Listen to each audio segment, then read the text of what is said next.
क्या है 3 के मुकाम की कीमत 654.213 में। तो हमने प्लेस वैल्यू मालूम करनी है 3 की 654.213 में। तो मैं इन हिंसों को अलग अलग रंगों से लिखता हूँ। तो 6, 5, 4 आशारिया 2,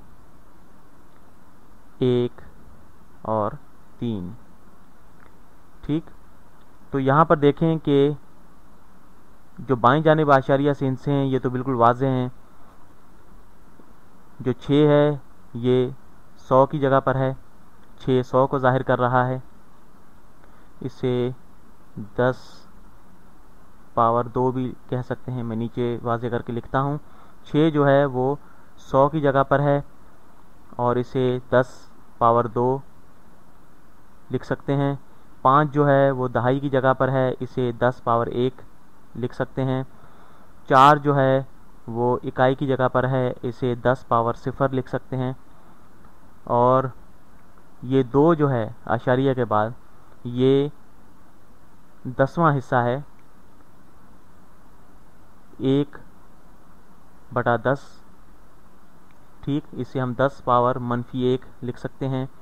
और जो 1 है ये 1/100 की जगह पर है। ठीक, ये 100वें हिस्से पे है, तो इसे हम 10 पावर 2 -2 लिख सकते हैं। तो इसी तरह 3 जो है वो 1/1000 या 1000वें हिस्से पे है, तो इसे हम 10 पावर -3 लिख सकते हैं। तो ये इनके मुकाम की कीमत है सबकी। तो यहाँ पर हमने 3 के मुकाम की कीमत मालूम करनी है जो कि 1000वें हिस्से पर है, 1/1000 पे है।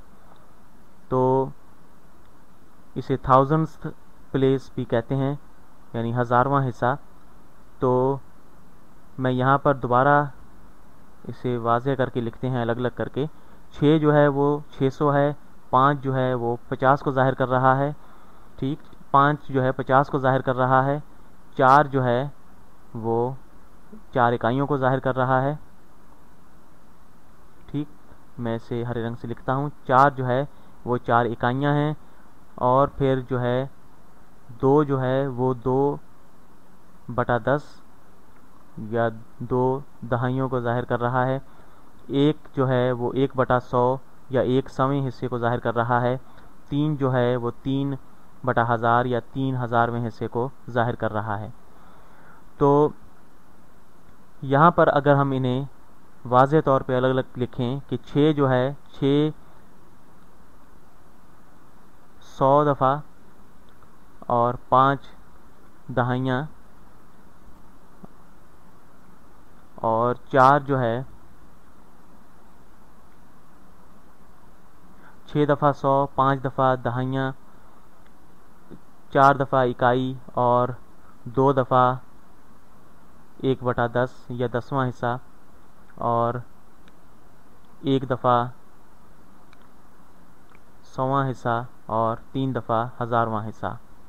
ठीक, इस तरह हम जो है ये वाज़ेह हो जाता है, इनके मुकाम की कीमत जो है वो वाज़ेह हो जाती है कि कौन से हिस्से की कीमत क्या है। तो यहाँ पर 6 जो है वो 100 को ज़ाहिर कर रहा है, और 5 जो है वो दहाई की जगह पर है, 4 जो है इकाइयों की जगह पर है, इसी तरह 3 जो है वो 1000वें हिस्से पर है। ठीक।